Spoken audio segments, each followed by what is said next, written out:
Because Jay-Z and Puff was given an assignment. And that was to destroy East Coast. Long came a somebody. They was about to bring East Coast rap back. That was Pop Smoke. Let me say this. I could see why they took Pop Smoke out. He probably wasn't with that Diddy party. All your favorite Brooklyn, they was over there with the Diddy. Take Off, the list. Pop Smoke, the list. King Von, the list. Everyone that passed is the list. You can pick 20 of the last motherfuckers died in the last 20 years, and that's the best of hip hop.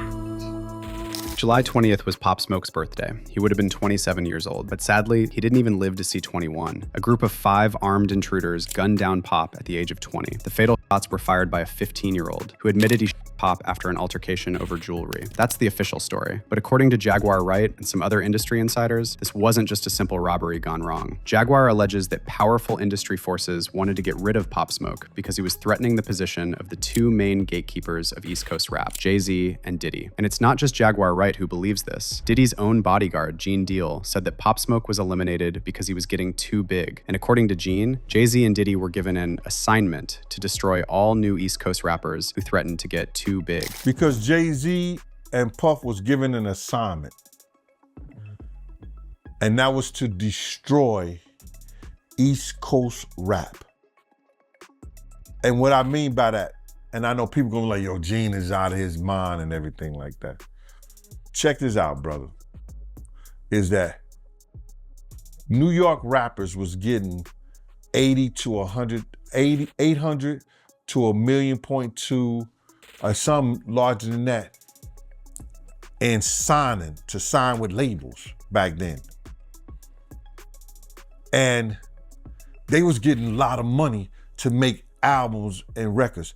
When they had guys down south that these labels was paying $250,000, $300,000 on record deals, and these guys was bringing back platinum albums and everything like that.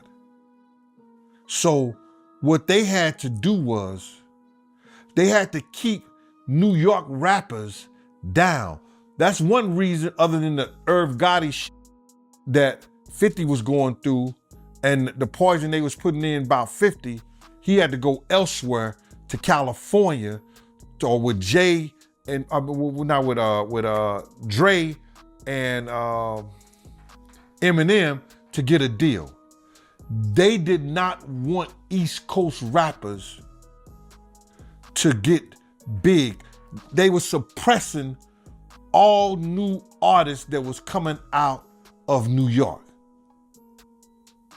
Jay and Diddy was doing it. But then Pop Smoke entered the scene and changed the whole game. First off, Pop created a whole new sound. He didn't just make good music, he made a movement. He took UK drill, which already had its own vibe, and fused it with that raw Brooklyn energy to create something the world had never heard before. And when Welcome to the Party dropped in April 2019, it was like an earthquake. That song became the anthem of the summer, not just in New York, but everywhere. Within months, Nicki Minaj and Skepta were jumping on remixes. A$AP Ferg was co-signing him. Travis Scott put him on the Jack Boys album. And remember, this is a dude who literally just started rapping at the end of 2018. And the numbers don't lie. By February 2020, just 10 months after his breakout single, Meet the Woo 2, debuted at number 7 on the Billboard 200. Pop already had his first Hot 100 hit with Gotti. He was averaging 10 million monthly listeners on Spotify. And that was before he even dropped his debut album. Now here's the part that really hurts. He was just getting started. When Pop Smoke died at age 20, he'd only been rapping for 14 months. So 14 months is all it took him to become the voice of a whole generation. Critics were calling him a once-in-a-generation talent. He brought a sense of excitement to New York rap that had been missing since 50 Cent. It's all new to me. Got you. You know what I'm saying? What about 50? 50 tap in yet? Yeah, I like 50. I ain't gonna lie, 50. Grew up on 50. Of course. Niggas be saying we cousins and shit. Yo, you do guys like low-key look related, bro. What? Yeah. Pop was selling out tours. He was working with the biggest names in the game. He really had it all to become the next king of New York. The voice, the attitude, the charisma, everything about him was on point. So they just be like, Oh. Yo, did you always have this voice? Or Nah. is this, no, what happened? I always had a voice, and then what happened to but it? I ain't have this voice. When did this come? Were you like 7 years old? Were you 17? Like, when did this happen? No, More tell like, me. Like, when I had, like... Okay, so you know, 14? Did the family start going, yo, your voice? More like 15. Yeah, because I never really used to talk like that. What do you mean? You were Like, quiet? I was real quiet. I wasn't a real talkative nigga. So nobody would really hear it like that.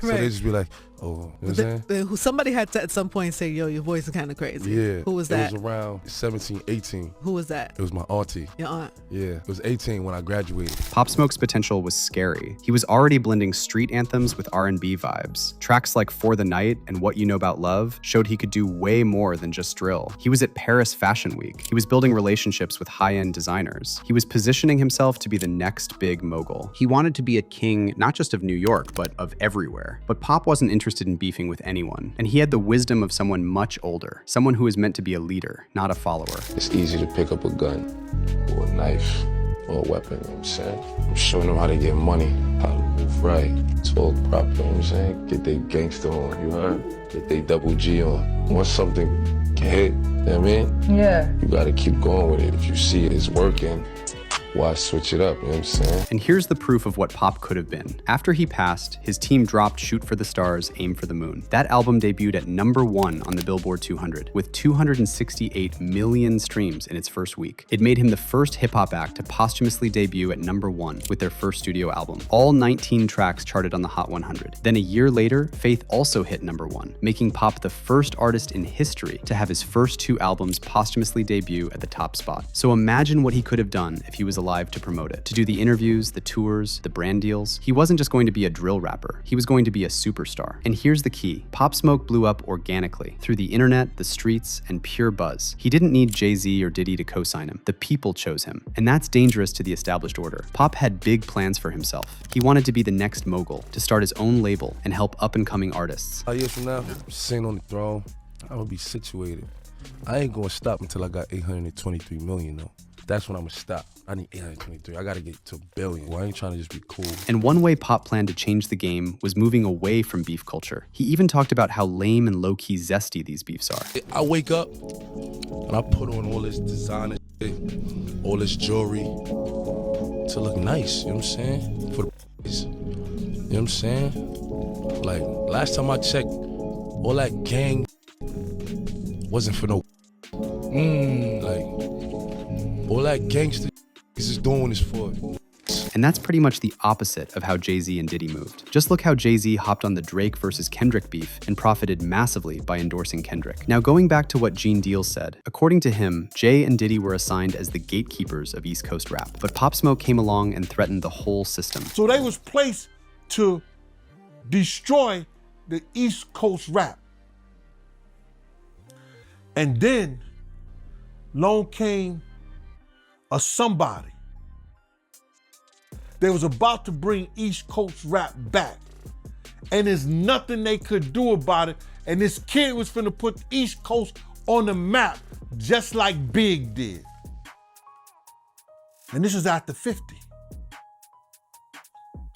And that was Papa Smoke. Pop Smoke.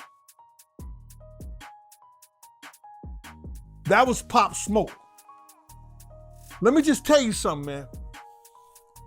2 weeks before Pop Smoke died, K Slay, who heard this from the industry, that knows that happens in the industry, set Pop Smoke and his people down and gave them a jewel.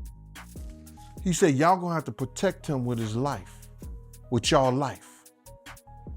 Y'all gonna have to protect him with y'all life. Cause he know Pop Smoke was about to bring rap back to the East Coast. And what happened? Pop Smoke ended up dead. Now, I ain't trying to say that's some kind of conspiracy, and maybe some other shit was going on, or this, that, and the third. But brother, he had that conversation with K Slade 2 weeks before he was murdered. They didn't want rap to be back on the East Coast. And Gene is right about that conversation with DJ K Slay. Pop Smoke gave an interview to K Slay in January 2020, and Slay really did tell Pop's crew to protect him with their life. Money shouldn't change you. Money don't change you, but guess what? Once you become a boss, that's what soldiers is for. What the you got soldiers for if you got to put in the work? Yeah. Makes no sense. Good point. What the you got soldiers for? They supposed to protect you. The case supposed to protect you on the chessboard. Because if your head drop, if you get locked down or whatever, what happens to them? Facts. You understand what I'm saying? They done. All right, so all the soldiers, you earn your stripes, man. You put in your work, man. You understand what I'm saying? Don't let the head go down. I've seen it happen too many times, man. All y'all around Pop Smoke, protect him with your life. Don't let him do nothing. Don't let him piss. Yo, I gotta take come on, let's find a gas station, piss over there. You're a target. Yeah. You already know police mad. Sorry to say, the white man mad. They hate to see young entrepreneurs and brothers becoming millionaires. Yeah. You ain't had to go through college to do all this. You talk to me on the mic and blew past their kids. Yeah. You understand, with all these degrees and all that. Don't like that. Think they like that? They don't like that. So that's why we got to look out for one each other, and we got to protect these new young millionaires out here. Oh, man. God. And just weeks after this warning, on February 19th, 2020, Pop was down while staying in a rented Airbnb house in the Hollywood Hills. At about 4:30 in the morning, 5 guys in hoods, one of them with a ski mask and a pistol, came in through the upstairs balcony. They put a to a woman's head and said they'd her. Shortly after that, the woman heard them get into some kind of fight with Pop Smoke, and then 3 rang out. The LAPD later said the phone call about the break-in came in from the East Coast. Police arrived on the scene just 6 minutes later, and when they got there, they found Pop with multiple wounds. They rushed him over to Cedars-Sinai, and the doctors had to open up the left side of his chest to try and save him. But a few hours later, they had to call it. He was only 20 years old. A couple of days after that, on February 21st, the coroner's office confirmed the cause of death was a single to the chest. Pop Smoke was a rapper who seemed to be on the rise. The 20-year-old seen in this recent music video was just about to head out on tour. But this morning, fellow musicians like Chance the Rapper are sending out condolences. They say Pop Smoke was shooting during an early morning break-in at a home in the Hollywood Hills.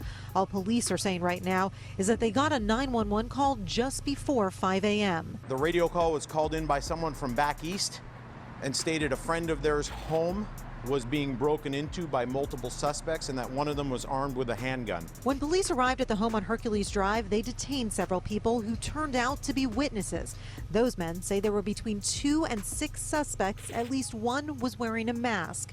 Investigators don't know if the home or the people inside were being targeted. But was this really just a random robbery? Or was it a message? A young king from the East Coast, out in LA, struck down in his own rental, sends a signal to every other rising star out there. This could be you if you don't play the game right. And now Jaguar Wright is connecting the dots between Pop and every other rap star who was seen as a threat to the system Jay-Z is the gatekeeper for.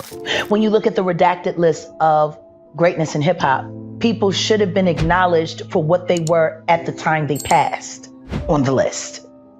Honestly, everyone that passed is the list. Big L. The list. Tupac. The list. Biggie Smalls. The list. Takeoff. The list. Pop Smoke. The list. King Von. The list. Everyone that passed is the list. You can pick 20 of the last motherfuckers died in the last 20 years, and that's the best of hip hop.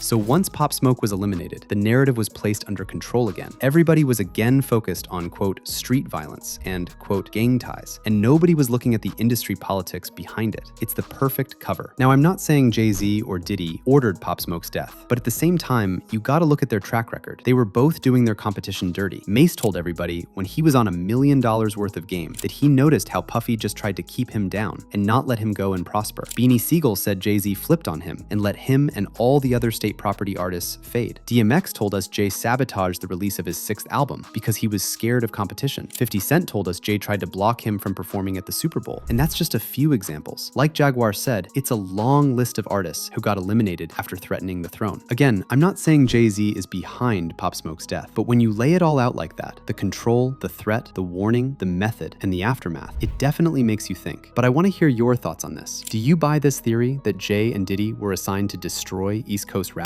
Was Pop Smoke's death the result of simple robbery gone wrong, or something deeper than that? Drop your comments below, and I'll catch you in the next one.